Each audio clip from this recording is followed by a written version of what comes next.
कुछ लोगों का कहना है कि शिक्षा जो है वो आज के समय में व्यापार बन चुकी है। आप कितना सहमत है सर इस चीज से? किस तरह की समस्याओं का सामना करना पड़ता है एक गवर्नमेंट स्कूल के मुकाबले निजी स्कूल के लिए? भारत भारती स्कूल की जब शुरुआत हुई थी, किन उद्देश्यों के साथ शुरू किया गया था और कहां तक लगता है आपको कि उन सभी उद्देश्यों को पाने में कितना आप सक्सेसफुल हुए? सबसे पहली चीज है ये गैजेट जो मैं स्विच ऑफ करके बाहर रखा हूँ, मोबाइल फोन। नीट और जेईई को लेकर के इंटीग्रेटेड कोर्स शुरू किया था, जिसमें कि नालंदा की फैकल्टी यहाँ पे फिजिक्स केमिस्ट्री मैथ्स पढ़ाती। तो उद्देश्य यही है कि बेहतरीन शिक्षा जो कि सिर्फ किताबों तक सीमित ना हो, नंबर 1 जी। किताबों से बाहर भी बच्चे देख पाए, एक ओवरऑल पर्सनैलिटी के तौर पे डेवलप हो पाए। इस कार्यक्रम के प्रायोजक हैं smart mobile zone Dhalpur Kullu, smart लोगों की पहली पसंद। ऑप्टम फर्नीचर रिवाल्सर, फर्नीचर की विस्तृत range, Ritu agency Sehwag, family and luxury facility के साथ। विशाल वेंकट हॉल मंडी, पार्टी फर्नीचर और वेंकट हॉल की सुविधा। अशोका हॉस्पिटल नगवाई, आपके स्वास्थ्य का सच्चा साथी। कमरू घाटी हनी मंडी, पूरे भारत में शहद की होम डिलीवरी की सुविधा। Shinde sky dental and skin therapy, Sundernagar जिला मंडी और विजन इंडिया फाउंडेशन। आओ मिलकर भारत को समृद्ध राष्ट्र बनाएं। नमस्कार, मैं हूं अनुरंजनी गौतम और आप देख रहे हैं न्यूज प्लस टीवी चैनल। जैसे कि आप जानते हैं कि काफी लंबे समय से हम कुछ खास विभूतियों के साथ आप लोगों की मुलाकात करवाते रहते हैं, तो इसी कड़ी में आज हम भारत भारती स्कूल के प्रधानाचार्य और साथ ही बहुत ही जाने माने साहित्यकार, साहित्य प्रेमी निरंजन देव जी से आपकी मुलाकात करवाने जा रहे हैं। सर, सबसे पहले तो बहुत बहुत आभार आपका, आपने हमें समय दिया। सर, आपसे हम बात करना चाह रहे हैं आज शिक्षा के विषय पे। सबसे पहले ये जानना चाहेंगे सर, जो नई शिक्षा नीति अभी आई हुई है उसके बारे में थोड़ा सा डिटेल में बताएंगे, किस हद तक सही है और क्या उसके फायदे हो सकते हैं या फिर कुछ नुकसान भी हो सकते हैं? सर देखिए, मैं तो हमेशा एक पॉजिटिविटी के साथ चलने वाला इंसान हूँ और मैंने इसको ठीक से स्टडी किया है, न्यू एजुकेशन पॉलिसी को। ये डेफिनेटली इसके रिजल्ट जो हैं, अगर इसका इम्प्लीमेंटेशन हम ठीक से करते हैं जी, तो जाहिर तौर पे बहुत बढ़िया नीति है। अब इसमें आप इसका एंट्री पॉइंट ही ले लें पहले। ये जो न्यू एजुकेशन पॉलिसी है, ये सुनिश्चित करती है कि कोई भी स्टूडेंट आपके पास स्कूल में आता है, स्कूलिंग के लिए आता है, तो वो 3 इयर्स कंप्लीट उसके होने चाहिए 1 अप्रैल तक जी, प्री नर्सरी के लिए। फिर नर्सरी और फिर केजी, कुल मिलाकर के कहने का मतलब है कि 6 इयर्स कंप्लीट करने के बाद ही वो स्टूडेंट जाएगा फर्स्ट में जी। तो उसकी प्री स्कूलिंग जो है वो 3 इयर्स की रहेगी। अब आप देखिए कि इससे एक बच्चा कितने कंफर्ट जोन में आ जाता है। अब आप देखते ही होंगे चारों तरफ के पहले कुछ इस तरह का भी सिलसिला रहता था कि प्री नर्सरी में 2.5 साल का बच्चा भी, पेरेंट्स भी उतावले रहते हैं कि नहीं बच्चे को स्कूल में डाल दो जी। तो एक पॉलिसी जब फ्रेम हो जाती है और इम्प्लीमेंट हो जाती है तो सभी स्कूल्स को उसको लागू करना पड़ता है। और हमें अब बच्चे पढ़ना बच्चे ने है जी, उसकी मानसिकता पे किन चीजों के क्या असर रहते हैं, तो जो एजुकेशन में बहुत लंबे समय से रिसर्च है, स्टडीज हैं, उसको ध्यान में रखते हुए ये पॉलिसी बनाई गई है जी। और अभी स्टेप वाइज इसका इम्प्लीमेंटेशन हो रहा है। कुछ सिलेबस भी चेंज हुए हैं जी, बिल्कुल। उसका बर्डन भी कम हुआ है और इसका डेफिनेटली बच्चों का, जिन बच्चों ने पढ़ना है उनको बहुत ज्यादा बेनिफिट होगा, उनका ओवरऑल डेवलपमेंट का स्कोप ज्यादा बढ़ जाएगा। जी सर, हम आपसे ये भी जानना चाहते हैं कि बहुत से स्कूल के प्रधानाचार्य या फिर जो शिक्षक जगत से जुड़े हुए हैं, उनका कहना है कि जो 6 साल तक बच्चे को 1 अप्रैल तक 6 साल का होना जरूरी है पहली कक्षा में दाखिले के लिए, और उस टाइम अगर वो 1-2 महीने छोटा रहता है या 2-3 दिन छोटा भी रहता है तो वो एडमिशन नहीं ले सकता है, तो उससे बच्चों को कुछ नुकसान भी हो सकते हैं बच्चों की शिक्षा पर। आप क्या समझते हैं सर? हाँ, देखिए, अब ये टेक्निकली तो उसमें अगर वो 2 दिन का भी, उसमें 1 दिन का भी अंतर, तो उसको एडमिशन नहीं मिलेगा जी। तो अब ऐसे बच्चे डेफिनेटली होंगे जो 2 अप्रैल ऑनवर्ड 10 दिन बाद पैदा हुए होंगे जी। उनको एक तरह से ये लगेगा कि हमारा 1 साल इसमें खराब हो रहा है या नुकसान हो रहा है। अब हर सिक्के के दो पहलू होते हैं। बिल्कुल। अब इसका दूसरा पहलू आप देखिए कि ये तो गवर्नमेंट की नीति बन गई कि ऐसा है। हाँ, इसमें कुछ रिलैक्सेशन मिलती है, आगे जाकर रिलैक्सेशन कुछ महीनों की होती है, तो अच्छी बात है, कुछ रिलैक्सेशन होनी चाहिए। मान लो कि नहीं होती है, तो आप देखिए कि वो बच्चा बाकी के बच्चों से 11 महीने बड़ा है लगभग, और हम ये जानते हैं कि बच्चे का जो ब्रेन का डेवलपमेंट होता है वो इस एज में, वो तो हर 3 महीने 6 महीने के बाद उसकी जो ग्रैस्पिंग है, उसकी सोचने समझने की क्षमता, रीजनिंग, आईक्यू, हर एक चीज में अंतर आता रहता है। तो इस चीज की भी संभावना बढ़ जाती है कि वो इस कारण से वो बच्चा क्लास में सबसे आगे या सबसे आगे रहने वाले बच्चों में शुमार हो जाएगा। वो एजुकेशन है, स्पोर्ट्स है और दूसरी एक्टिविटीज हैं, क्योंकि वो फिजिकली और मेंटली दोनों ही तरह से बाकी बच्चों से एज है उसके पास। तो इसका एक पॉजिटिव पक्ष भी है, हर चीज के दो पहलू होते हैं, तो जो पॉजिटिव पक्ष है वो जरूर देखना चाहिए। सर, साथ में ही हम आपसे ये भी जानना चाहते हैं कि क्या कंडीशन रहती है, किस तरह की शर्तें रहती है एक निजी स्कूल चलाने के लिए, और किस तरह की समस्याओं का सामना करना पड़ता है एक गवर्नमेंट स्कूल के मुकाबले निजी स्कूल के लिए? देखिए, हम लोग वो गवर्नमेंट स्कूल्स और जो प्राइवेट स्कूल्स हैं वो एक ही काम कर रहे हैं। हम लोग एजुकेशन दे रहे हैं और अपनी अपनी भूमिका हम निभा रहे हैं एक ही लक्ष्य को प्राप्त करने के लिए। अंतर सिर्फ ये है कि जो मैनेजमेंट रहता है गवर्नमेंट, वहाँ गवर्नमेंट का रहता है, वहाँ पे उसका इंफ्रास्ट्रक्चर है, सैलरीज है, कुछ भी चीजें, वो सारी चीजें गवर्नमेंट का पक्ष रहता है। जो प्राइवेट इंस्टीट्यूशंस होते हैं उनको ये सारा डेवलपमेंट है, सैलरीज है, इंफ्रास्ट्रक्चर है, वो अपने तौर पे वो चीजें मैनेज करनी होती हैं। और इसके अलावा तो एजुकेशन, दोनों ही पक्ष एजुकेशन दे रहे हैं। चुनौतियां हर जगह होती हैं, प्राइवेट जो ये है क्षेत्र, इसकी अपनी चुनौतियां हैं, और जिंदगी में चुनौतियां नहीं होंगी तो फिर हम संघर्ष कैसे करेंगे? तो ये ठीक है, इसमें कोई दिक्कत नहीं है। मैं नहीं समझता कि मतलब हमें किसी तरह की कोई शिकवा या शिकायत है। ऑल इज वेल, ठीक है। सर, साथ में हम आपसे ये भी जानना चाहेंगे, जो भारती स्कूल है, कब से शुरुआत हुई, किन परिस्थितियों में इसकी शुरुआत हुई थी, और आज किस मुकाम पर है सर? शुरुआत तो ये long back in 1972 the school was established by the founders late Shri Vidyasagar ji and Devarani ji. उसके बाद ही मिडिल स्कूल बना, और 1996 में मैंने और स्कूल एडमिनिस्ट्रेटर मिसेस प्रतिमा शर्मा, हम लोगों ने स्कूल देखना शुरू किया, और 2000 में अपग्रेड हुआ, ये हाई स्कूल हुआ। 2006 में ये एक सीनियर सेकेंडरी स्कूल हो गया विद साइंस एंड ह्यूमैनिटीज, दो स्ट्रीम्स के साथ। कॉमर्स हमने बाद में ऐड किया। आज की डेट में एक full fledged pre nursery to 10+2 school है, जिसमें तीनों ही स्ट्रीम्स हम रन करते हैं, और इसके साथ साथ एक इंटीग्रेटेड स्ट्रीम भी हम रन करते हैं। तो ये जर्नी है 50 इयर्स की स्कूल की, और इस जर्नी में बहुत सारी अचीवमेंट्स हैं स्कूल की। एक बड़ा नंबर है स्टूडेंट्स का जो बोर्ड मेरिट लिस्ट में, जिनको आप देख सकते हैं कि वहाँ पे सैकड़ों में ऐसे स्टूडेंट्स हैं जिनको स्कॉलरशिप्स मिल चुके हैं, लैपटॉप्स मिल चुके हैं। हर साल, जैसे अगर हम मान लीजिए कि 2023 का ही एग्जाम्पल लेते हैं, तो आप देखिए कि लगभग 10th का हम मान के चलें तो 12-13 स्टूडेंट्स हैं जो कि 90+ रहते हैं, 96-97% तक। पिछले साल बोर्ड में हमारी 10+2 में मेरिट लिस्ट में स्टूडेंट थी, उससे पहले 10th में मेरिट लिस्ट में कृतिका थी। जी बिल्कुल।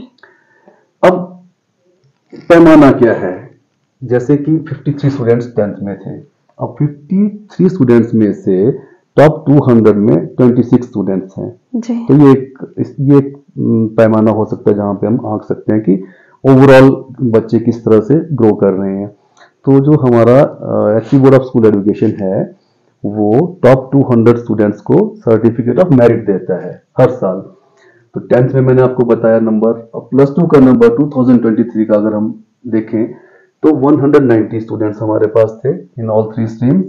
उनमें से 123 स्टूडेंट्स को सर्टिफिकेट ऑफ मेरिट मिला है। इसका मतलब ये होता है कि भारती स्कूल के 190 स्टूडेंट्स में से 123 स्टूडेंट्स जो हैं वो हिमाचल प्रदेश के टॉप 200 में स्टैंड करते हैं, और 40 स्टूडेंट्स को टैब्स मिले हमारे माननीय CPS ठाकुर सुंदर सिंह जी के हाथों द्वारा। तो इस तरह से मैं आपको सिर्फ 2023 के अचीवमेंट बता रहा हूँ, और इसी तरह की उपलब्धियां स्कूल की रहती हैं। लगभग 10 स्टूडेंट्स में ऐसे आपको गिनवा सकता हूँ जो स्पोर्ट्स में नेशनल लेवल तक गए इस बार। सूत्रधार है, कल्चरल एक्टिविटीज हैं जी। कोई भी इवेंट ऐसी नहीं थी जिसमें भारत भारती का सेकंड प्राइज था। हर एक जितनी भी इवेंट्स उनकी होती है हर जगह ही फर्स्ट पोजीशन रही है 2023 में। और बहुत सारी अचीवमेंट्स हैं। डिस्ट्रिक्ट लेवल पे कॉम्पिटिशन्स होते हैं, साइंस कांग्रेस होती है, बच्चे डिस्ट्रिक्ट लेवल पे जाते हैं, स्टेट लेवल तक जाते हैं, नेशनल लेवल तक भी जाते रहे हैं। तो मुझे खुशी होती है और सबका जो क्रेडिट है, श्रेय है, वो मैं पूरी टीम को देता हूँ। हमारे बहुत काबिल टीचर्स यहाँ पे हैं, और टीचर्स भी मतलब आप देखिएगा कि 15, 16, 17 इयर्स के एक्सपीरियंस के साथ भी टीचर्स हैं। तो इस तरह से जर्नी है, एक अच्छी जर्नी है। शुरू में संघर्ष होता है, संघर्ष अब भी है, उसको मेंटेन रखना ज्यादा बड़ा संघर्ष है कि जो आपने अचीव कर लिया उसको मेंटेन रखना अपने आगे तक जी। सर अभी की बात करें तो आज के समय में तो भारत भारती एक बहुत ही जाना माना स्कूल है, सभी जानते हैं। और साथ में जैसे कि आपने बताया कि ना कि सिर्फ शिक्षा के क्षेत्र में एक्स्ट्रा जो अन्य गतिविधियां हैं जैसे खेल कूदो या फिर कोई अलग सांस्कृतिक गतिविधियां हो, हर फील्ड में जो है वो भारत भारती बहुत ही बेहतरीन कार्य कर रहा है। सर हम आपसे ये भी जानना चाहते हैं, जो भारत भारती स्कूल की जब शुरुआत हुई थी किन उद्देश्यों के साथ शुरू किया गया था और कहां तक लगता आपको कि उन सभी उद्देश्यों को पाने में कितना आप सक्सेसफुल हुए? उद्देश्य यही था कि बेहतर शिक्षा दी जा सके जी, और फैसिलिटीज, इंफ्रास्ट्रक्चर और फी स्ट्रक्चर भी ऐसा हो कि जो कि अफोर्डेबल हो। इन लक्ष्यों के साथ भारत भारती की शुरुआत की गई थी उस वक्त में, और अब भी आज की तारीख में भी हम उस चीज पे कायम हैं। अभी भी अगर आप आकलन करना चाहें, आप लोग तो जर्नलिज्म में हो, आप जानते हैं, आप देख भी सकते हैं। और उस तरह से हमारे जो वन टाइम एडमिशन फी रहती है या फिर एनुअल फंड्स रहते हैं, ट्यूशन फी रहती है, इसमें एक अफोर्डेबल मिडिल क्लास के लिए है बहुत ठीक तरह से जी। और इसमें इंक्रीज जो है हमारा वो सिर्फ 5% होता है। इसके बारे में पेरेंट्स जानते हैं, पीटीए जानती है, इसको हम डिस्कस करते हैं इस चीज को, और वो इंक्रीज अफोर्डेबल हो, ज्यादा ना हो। तो 5% एक ऐसी रेंज होती है कि जो कि इजीली अफोर्डेबल होती है। उसी तरह से इन्फ्लेशन बढ़ जाता है, सैलरीज की ग्रोथ होती है, हर एक चीज है। तो उद्देश्य यही है कि बेहतरीन शिक्षा जो कि सिर्फ किताबों तक सीमित ना हो, नंबर 1 जी। किताबों से बाहर भी बच्चे देख पाए, एक ओवरऑल पर्सनैलिटी के तौर पे डेवलप हो पाए। इसके लिए स्कूल में बहुत सारी चीजें होती हैं, काउंसलिंग सेशंस होते हैं, एक्सपर्ट्स को बुलाया जाता है। बहुत विस्तार से बताने लगूं तो मतलब काफी लंबा समय बीत जाएगा, लेकिन इतना मैं कह सकता हूं कि इंट्रा स्कूल कॉम्पिटिशन्स और एक्टिविटीज, सेमिनार्स, डिस्कशंस, बहुत सारी एक सीरीज की तरह चीजें चलती हैं, पूरा साल चलती ही रहती हैं जी। सर जैसा आपने बताया कि फीस वगैरह भी काफी यहाँ पर आपने मिडिल क्लास जो फैमिली है वो भी अपने बच्चों को यहाँ पर पढ़ा पा रहे हैं। सर साथ में हम ये भी जानना चाहते हैं कि एक धारणा बन चुकी है आज के समय में, कुछ लोगों का कहना है कि शिक्षा जो है वो आज के समय में व्यापार बन चुकी है। आप कितना सहमत है सर इस चीज से? देखिए, मैं तो आपको अपने ही स्कूल के बारे में बता सकता हूँ और स्कूल के बारे में बात कर सकता हूँ, और मुझे अधिकार भी नहीं है कि मैं कहीं और किसी के बारे में भी टिप्पणी करूं। तो मेरा ऐसा मानना है कि जो पत्रकार हैं, आपका जो क्षेत्र है वो एक चौथा स्तंभ होता है। आप लोग इन चीजों को बेहतर तरीके से देख सकते हैं, समझ सकते हैं जी। व्यक्तिगत रूप से मेरा मानना है कि हमें एक ये बॉर्डर लाइन जरूर मेंटेन करनी चाहिए कि शिक्षा ही रहे, बेशक वो प्राइवेट स्कूल है, निजी स्कूल है, बिल्कुल, लेकिन उसमें शिक्षा ही प्राथमिक हमारा लक्ष्य होना चाहिए, और उसमें वो एक व्यापारिक गतिविधि की तरह की चीज नहीं होनी चाहिए। ये मेरा व्यक्तिगत रूप से मानना है, और स्कूल में हम इस चीज को बेहतर तरीके से लागू कर पाते हैं। बहुत सारी चुनौतियां होती हैं, इसमें भी आपको मतलब वो अपना फिर एक डेकोरम मेंटेन करके रखना पड़ता है। जी सर, साहित्य के जगत में भी आपका बहुत नाम है, काफी लंबे समय से आप साहित्य से जुड़े हुए हैं। कहाँ से शुरू हुई सर आपके साहित्य सफर, कब से शुरू हुआ और किस तरह से शुरू हुआ सर? देखिए, ये मेरे व्यक्तित्व का एक दूसरा पहलू है जी। जो स्कूल से एक अलग है। तो स्कूल की भी एक मैगजीन निकलती है सृजन के नाम से जी। और मुझे लगता है कि एक ये इंस्टिंक्ट जो होता है अपने आप को अभिव्यक्त करने वाला, ये बहुत सारे स्टूडेंट्स के अंदर होता है कि आप कुछ कहना चाहते हो और वो क्या कहना चाहते हो एक किसी स्टेज पे आकर के आपको पता चल जाता है। वो साहित्यिक अभिव्यक्ति होती है। आप डायरी लिखते हो, डायरी में कुछ कविताएं लिखते हो या आप कुछ ट्रैवलॉग, आप यात्राएं करते हो, संस्मरण लिखते हो, बहुत सारी तरह की चीजें होती हैं। पहली बार मुझे कब पता चला मैं लिख सकता हूँ, तो कॉलेज मैगजीन के लिए चीजें इनवाइट की जा रही थी, तो मैंने एक ट्रैक किया था मानतलाई का 7 दिन का, नहीं वो एक दूसरा ट्रैक था, साइकिल ट्रैक हमने किया था। उस वक्त भूकंप आया था हिमाचल प्रदेश में और राहत कोष के लिए पैसा इकट्ठा किया जा रहा था। तो हमने साइकिल्स पे डिस्ट्रिक्ट मंडी, करसोग, वो सारा एरिया करते कुल्लू तक हम आए थे जी। और मुख्यमंत्री राहत कोष के लिए हमने पैसा इकट्ठा किया था उस वक्त में। तो उसके संस्मरण दर्ज मैंने किए थे और वो प्रकाशित हुए। जब वो प्रकाशित हुए तो मुझे एक अलग तरह की अनुभूति हुई। मुझे लगा कि मैं कुछ अलग तरह से चीजों को कह सकता हूँ। वो था पहली कहानी जो मेरी प्रकाशित हुई।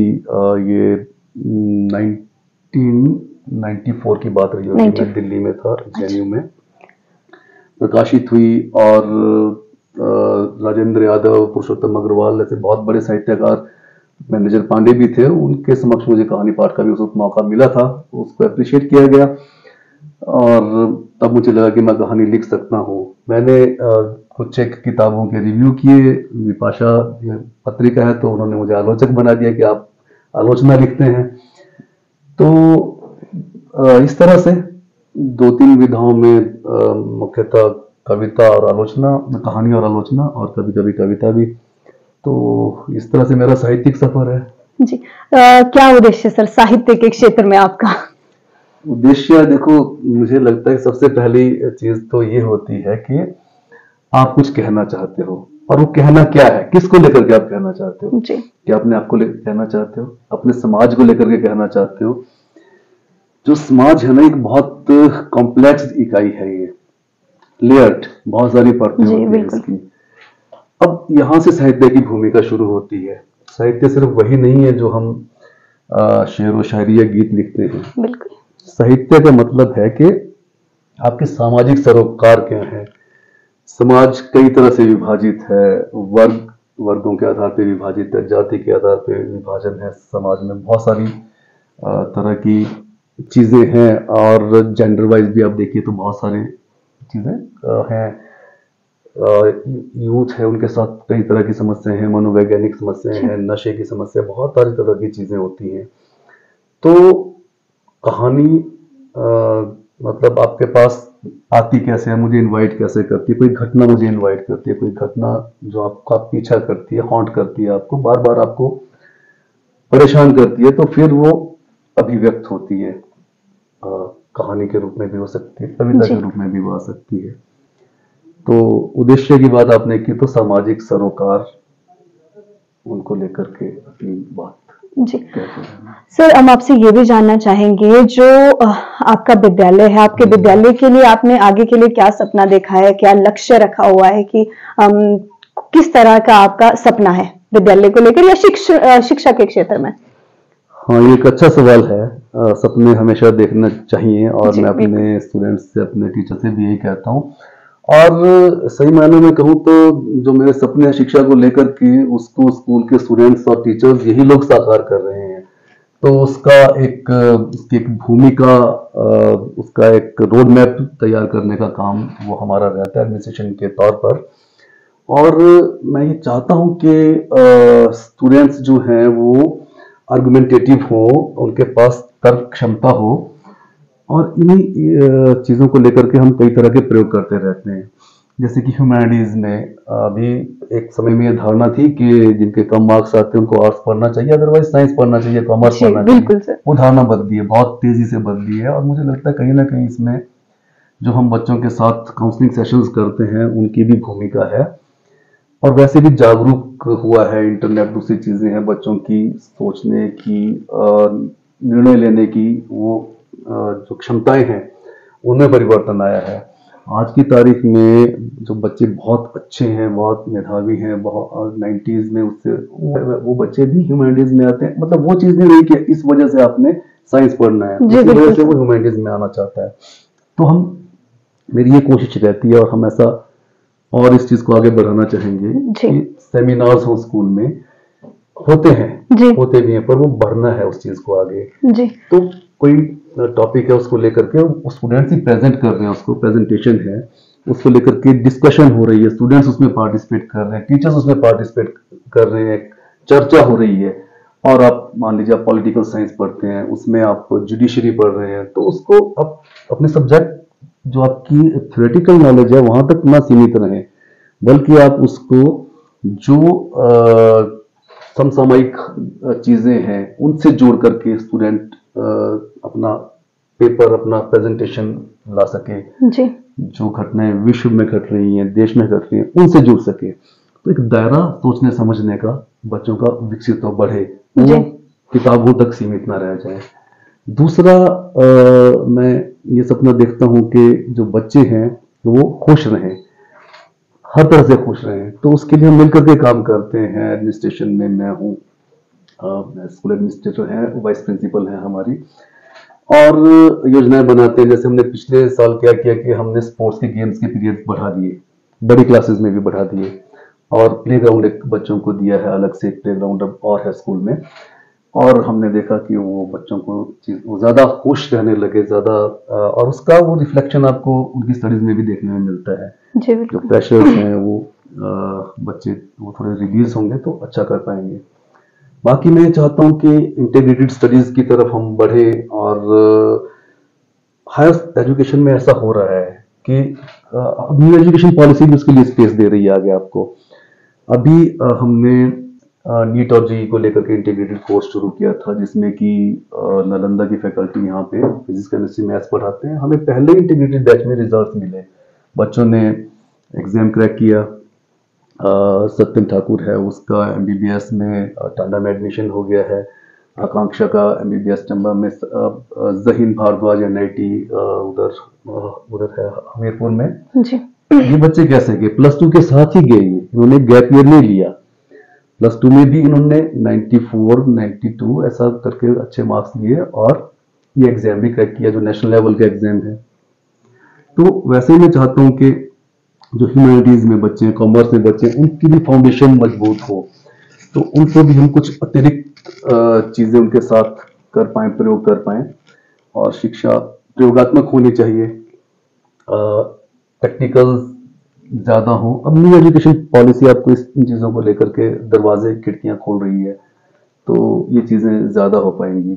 और सबसे बड़ा सपना अगर आप उसकी बात करती हैं तो बेटर ह्यूमन बीइंग्स वो हो स्टूडेंट्स। जी सर, ये बिल्कुल बहुत बड़ी बात है। और वो बहुत सारी चीजों को लेकर के, जैसे हम कई जाति के खांचों में बंधे हुए हैं जी, और बहुत सारी चीजों पे भेदभाव है। जी बिल्कुल, मैंने पहले भी बात की आपसे 2-3-4 तरह की चीजों को लेकर के। जी, वो खुले दिमाग से सोचें और वो समझें कि हमें समाज के तौर पे और एक देश के तौर पे अगर आगे बढ़ना है तो हमें छोटे छोटे खांचों से बाहर निकलना होगा और मानवता की तरफ बढ़ना होगा। एग्रेशन कम हो बच्चों में, गेमिंग है, दूसरी चीजें उसमें ना हो, बल्कि और क्रिएटिव चीजों में बच्चे अपना टाइम स्पेंड करें, कोडिंग में करें, उससे बेहतर है गेमिंग के बजाय। जी बिल्कुल सर। सर ये बहुत ही अच्छा प्रयास है आपका कि आप बच्चों को एक अच्छा इंसान भी बनाना चाहते हैं, अच्छी शिक्षा के साथ साथ इंसानियत का भी उन सबको ज्ञान दे रहे हैं। और सर सबसे अच्छी चीज मुझे ये लगी, मैं अगर अपने निजी तौर पे कहूँ, कि जो आपने बताया कि कम मार्क्स को लेकर जिसके नंबर थोड़े कम भी है वो भी साइंस ले सकता है, या फिर जिसके नंबर ज्यादा है वो भी आर्ट्स ले सकता है, वो कोई बड़ी बात नहीं है। जहां तक हमने भी देखा सर, हमने भी ये चीजें काफी नोटिस किए गवर्नमेंट स्कूल की बात हो या फिर किसी निजी स्कूल की बात हो, ये चीजें हमने बहुत नोटिस की है कि जो साइंस स्ट्रीम के बच्चे होते हैं उनको ये देखा जाता है कि इनके ज्यादा मार्क्स है तब उनको नंबर मिले होंगे, और आर्ट्स में जो बच्चे पढ़ रहे हैं वो उनकी अपनी पर्सनल चॉइस होती है। इस तरह से बच्चों को कई बार डिमोटिवेट भी किया जाता है। तो इस तरह का अगर आपने माहौल बनाया है विद्यालय में, सर ये बहुत ही सराहनीय कार्य है आपका, आपके विद्यालय का। हम बाकी दर्शकों से भी और बाकी अन्य स्कूलों से, या गवर्नमेंट स्कूल हो या निजी स्कूल हो, कोई भी हो, सभी से ये आग्रह करते हैं कि इसी तरह की विचारधारा बनाए रखें और इसी तरह का माहौल विद्यालय में बच्चों को दे, ताकि वो किसी भी तरह से परेशान ना हो या फिर अपने प्रति डिमोटिवेट ना हो, हमेशा मोटिवेट रहें। और अंत में सर हम आपसे सिर्फ ये जानना चाहते हैं, आपसे सभी बच्चों के लिए आपकी तरफ से शुभकामनाएं अपने, और साथ में ये चाहेंगे सर क्या मैसेज देना चाहेंगे जो बच्चे आपके विद्यालय में पढ़ रहे हैं या फिर किसी अन्य विद्यालय में भी पढ़ रहे हैं, उन सभी बच्चों को और उनके अभिभावकों को क्या संदेश देना चाहेंगे? देखिए, बच्चे तो वो कहीं भी पढ़ रहे हैं, वो बच्चे ही हैं, वो छात्र ही हैं, स्टूडेंट्स ही हैं। आज की तारीख में दो चैलेंजेस हैं जो सबसे बड़े मुझे लगता है। सबसे पहली चीज है ये गैजेट जो मैं स्विच ऑफ करके बाहर रखा हूँ, मोबाइल फोन।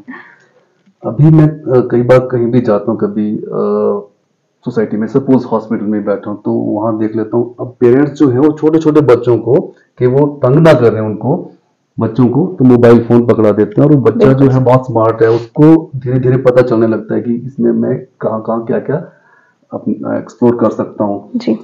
तो फिर वो बहुत ज्यादा गेमिंग में उलझ जाता है, और ये भी एक तरह की एडिक्शन है।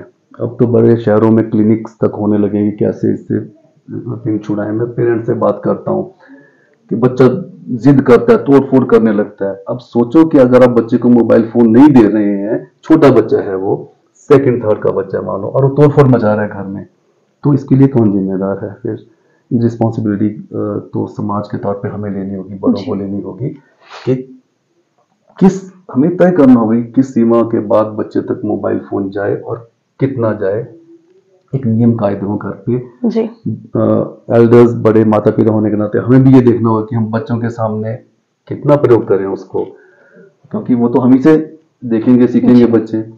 और दूसरी चुनौती जो है वो एडोलसेंट एज में आती है, जो बहुत सारे कॉन्फ्लिक्ट्स होते हैं, बच्चे को ड्रग्स की समस्या है, नशे की समस्या है, वो बहुत बड़ी चुनौती है। संदेश मेरे पास कोई भी नहीं है, बस मेरे पास ये है कि चुनौती है और उस चुनौतियों से निपटना है।